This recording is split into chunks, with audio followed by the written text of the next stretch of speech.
Good morning, Philippines! Welcome back to your favorite morning TV show, the Inter's Motivator TV show. I know everyone's are waiting and excited for today's episode, especially those teachers who want their student to be interested and motivated inside the classroom. So, ready your eyes and ears and listen to this show. Don't miss this exciting session. Avoid blinking your eyes because if you do, you can miss everything. So, let me introduce to you our fantastic guest. Our first guest is the most cutest and sexiest among our guests for today. She is a licensed professional teacher with a master's degree. So, let me introduce to you our aspiring guest, Miss Charmaine Gilev. Hello, Miss Charmaine. Hello, Mr. Kennedy. So let's look forward to our second guest. He is the only boy and the most handsome in the world. He also a licensed professional teacher and currently teaching in a well-known university, which is Harvard University. So, let me introduce to you the admirable guest, Mr. Marvin Andaya. Good morning, Mr. Marvin. Good morning, Mr. Kennedy. And last but not the least, the charming and the beautiful licensed professional teacher, Miss Anne Frias. Hello, Miss Anne. Good morning, Mr. Kennedy. Good morning, people of the Philippines. Thank you for inviting us today. We are very excited to share our knowledge and experiences to our beautiful and handsome viewers. Thank you, ma'am and sir, to accepting our offer to be my guest of my show. Thank you, ma'am and sir. There is a current problem that the teachers are facing right now. This is how to catch the interest of their student and motivated to learn inside the classroom. So, when we talk about the interest, what does it mean? It is the interest when we borrowing a money from others.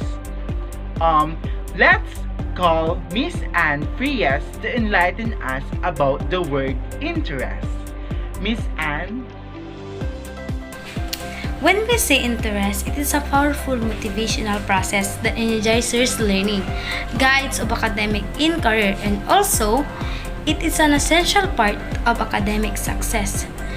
There are two types of interest, the individual interest and the situational interest. Individual interest highlights individual stable preference toward a specific topic or content. Therefore, an individual interest is a stable underlying disposition activated in a particular situation. For example, some students are interested in the subject mathematics. They like about solving equation. So whether the subject is entertaining or not, they are still engaged in the subject because their interests are more developed towards the subject rather than the situational factors, which is the subject is either entertaining or not. Let's have Ma'am Charmaine Gila to discuss about the situational interest. Thank you, Miss Anne. Sorry everyone, I am experiencing technical difficulties, but thank God I am prepared. I recorded myself yesterday to make sure that I can explain to all of you about the situational interest. Situational interest is a temporary interest that arises due to environmental factors. A student attention and effort will increase due to the enjoyment and excitement they feel toward a certain situation. For example, the student lesson for today is matters. They are amazed and excited to the video presentation of their teacher. The student attention are increased towards the topic they will participate in class and think deeply about the discussion. It is also directly promotes learning by increasing attention and engagement. For example, a student who sees a painting by Monet for the first time in art class, the student are captivated by the colors and brush strokes. As a result, the student will pay more attention and engage more deeply. If you're going to ask if situational interest could be developed into individual interest, yes, it can.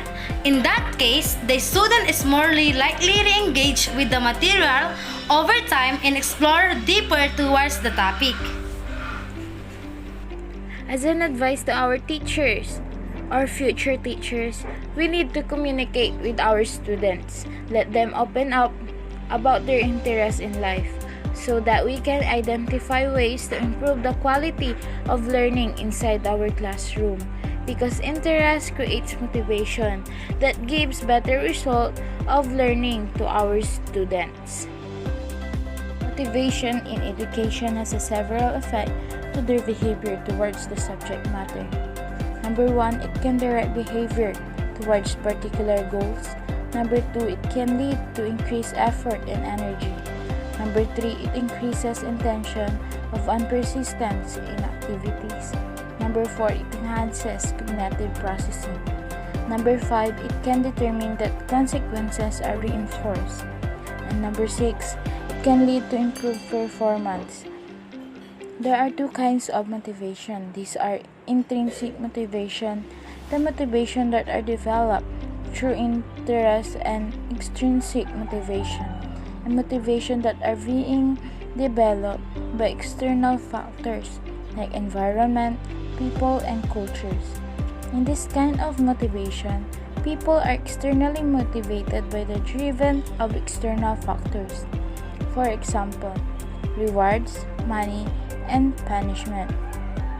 Educators, if we want our students to participate in our class, we should get their attention through their interests, neither be situational or individual interests, and motivation like intrinsic or extrinsic motivation to promote a better learning for our students. Mr. Kennedy, can I ask you something? Why are you working, and what motivates you to work? I am currently working to support my basic needs, my family needs, and my family motivates me to work. Therefore, motivation is a kind of reason or set of reason for engaging in a particular behavior. And motivation encompasses the desire to continue striving toward meaning, purpose, and a life worth living. For example, our basic needs or an object goal, a state of being or an ideal that is desirable. We have three theories that explain human motivation. The first theory is by Abraham Maslow. I know you are all familiar to this. Abraham Maslow hierarchy of human needs. In Maslow's theory, the needs of people are arranged in order of importance, from basic to most complex. In Maslow's theory, the needs of people are arranged in order of importance, from basic to most complex. Human needs have wants and desires, which influence behaviors, but take note. Only unsatisfied needs can influence behavior, satisfied needs cannot. The person advances to the next level of needs only after the lower need is at least minimally satisfied. The further the progress of the hierarchy, the more individuality, humanness, and psychological health a person will show. The second theory is Herberg's two-factor theory, also known as the motivator hygiene theory.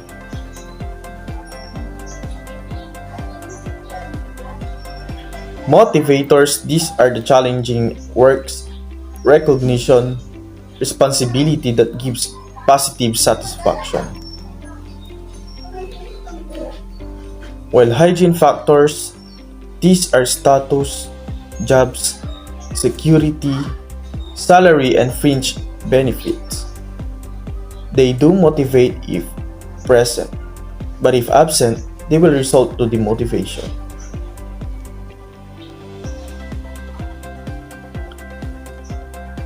Let's move on to the last theory, the Clayton-Alder first, ERG theory. ERG stands for existence, relatedness, and growth. The existence group is concerned with providing our basic material existence requirement. The second group of need are those of relatedness, the desire we have for maintaining important interpersonal relationships. These social and status desires require interaction with others if they are to be satisfied, and they align with Maslow's social needs and the external component of Maslow's team classification. Those are the three theories that explains human motivation. Let's move on the effects of motivation in education, on how students learn and their behavior towards the subject matter, which will be discussed by Ma'am Charmaine Gillam. Motivation in education has a several effects to their behavior towards the subject matter. Number one, it can direct behavior towards the particular goals. Number two, it can lead to increased effort and energy. Number three, it increases intention of and persistence in activities. Number four, it enhances cognitive processing. And number five, it can determine that consequences are reinforced. And number six, it can lead to improve performance. Okay, so there are two kinds of motivation. These are intrinsic motivation, the motivation that are developed through interest, and extrinsic motivation, a motivation that are being developed by external factors like the environment, people, and culture. In this kind of motivation, people are externally motivated by the driven of external factors. For example, rewards, money, and punishment. Educators, if we want our students to participate in our class, we should get their attention through their interest, neither be situational or individual interest. And motivational interest like intrinsic and extrinsic motivation to promote a better learning for our student. That's all. Thank you. Thank you, Miss Anne, Miss Charmaine, and Mr. Marvin, to giving us your time and educate us about motivation and interest. This is the end of our show, hoping that you learned something. See you again to our next episode.